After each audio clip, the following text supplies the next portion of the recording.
हिन वक्त असां सां गॾु आहे हिन फिल्म जो कलाकार, हिन फिल्म जो हीरो दुर्गेश, जंहिं धनुषधारी प्रोडक्शंस जी पहिरीं भी फिल्म में कमु कयो आहे, सराहनीय जोगो कमु कयो आहे ऐं हुन में भी तमामु पॉजिटिव कैरेक्टर, तमामु पॉजिटिव किरदार जे रूप में हिननि पाण खे पेश कयो ऐं अॼु जी हिन फिल्म में जीवन साथी में भी हिननि जो काफ़ी बहितरीन अदाकार आहे।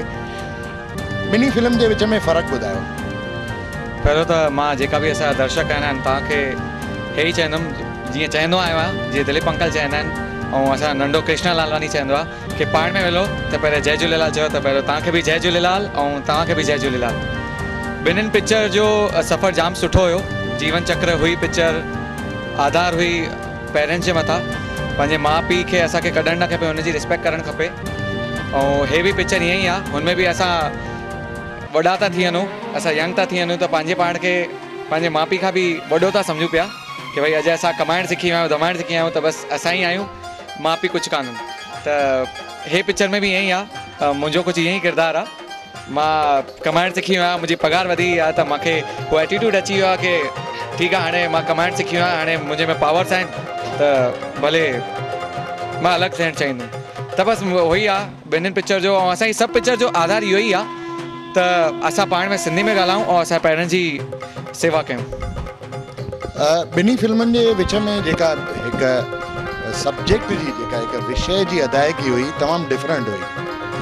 ऐं हीउ जेको जीवन, जेको अखर जेको जुड़ियल आहे ॿिन्ही फिल्मुनि में, हिकिड़ो कॉमन आहे। हिन में जीवन चक्र हुयो, यानी जीवन संसार जे हिसाब सां। हिन में जीवन साथी आहे जेको रिश्ते नातनि ते आहे। त इन जीवन जो जुड़ाव धनुषधारी प्रोडक्शन में कीअं आहे?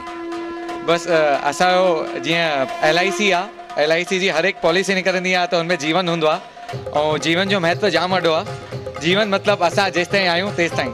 त दिलीप लालवानी अंकल चयो मां 12 फिल्मूं ठाहींदुमि, पर मां हे गारंटी ॾियां पियो जेसि ताईं दिलीप लालवानी आहिनि ऐं असां आहियूं तेसि ताईं हे जीवन चक्र जी पिक्चरूं, जीवन जेको नालो आहे हलंदो हलंदो सिंधियत सां गॾु, ऐं सिंधियत बि ईअं ई जीवन हूंदी हमेशह। मूंखे लॻे थो श्री दिलीप लालवाणीअ खे 12 खां वधीक फिल्मूं ठाहिणियूं पवंदियूं ऐं झूलेलाल जी महिर उन्हनि जे मथां हमेशह दाइम क़ाइमु रहंदी। चल झूलण उन्हनि खे वधाए, 12 छा 120 फिल्मूं ठाहिनि। धनुषधारी परिवार, दिलीप लालवानी साहिबु सिंधियत लाइ सदाईं सेवा कंदा रहनि। धन्यवाद आहे श्री दिलीप लालवानी खे, उन्हनि इहो प्रयास कयो आहे, इहा कोशिशि कई आहे ऐं उहा हिननि जी कोशिशि कामयाबु रहंदी। जय झूलेलाल।